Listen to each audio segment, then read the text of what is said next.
تین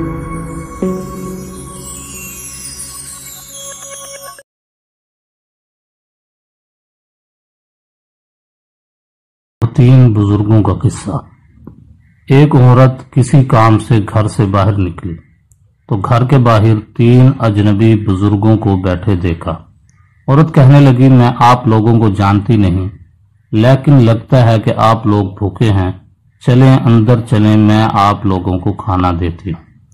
ان بزرگوں نے پوچھا کہ کیا گھر کا مالک موجود ہے؟ عورت کہنے لگی، نہیں، وہ گھر پر موجود نہیں۔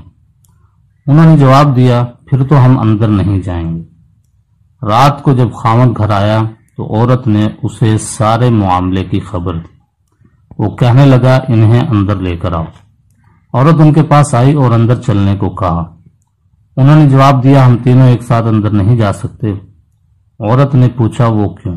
ایک نے یہ کہتے ہوئے وضاحت کی، اس کا نام مال ہے، اور اپنے ایک ساتھی کی طرف اشارہ کیا، اور اس کا نام کامیابی ہے، اور دوسرے ساتھی کی طرف اشارہ کیا، اور میرا نام محبت ہے، اور یہ کہتے ہوئے بات مکمل کی کہ جاؤ اپنے خاوند کے پاس جاؤ اور مشورہ کر لو کہ ہم میں سے کون اندر آئے۔ عورت نے آ کر خاوند کو سارا ماجرا سنایا۔ وہ خوشی سے چلا اٹھا اور کہنے لگا، اگر یہی معاملہ ہے تو مال کو اندر بلا لیتے ہیں، گھر میں مال و دولت کی ریل پیل ہو جائے گی۔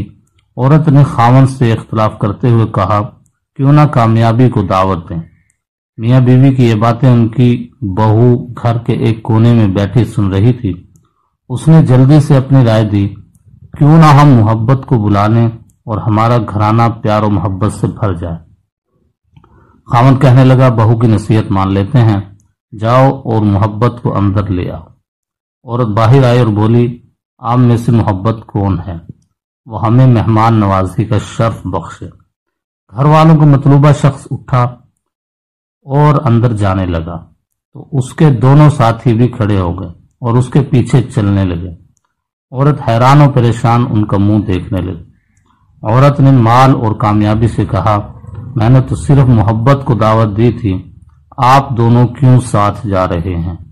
دونوں نے جواب دیا، اگر تم نے مال یا کامیابی میں سے کسی کو بلایا ہوتا تو باقی دونوں باہر رہتے، لیکن تم نے کیونکہ محبت کو بلایا ہے، یہ جہاں ہو ہم اس کے ساتھ ہوتے ہیں، جہاں محبت ہوگی وہاں مال اور کامیابی بھی ملے گی۔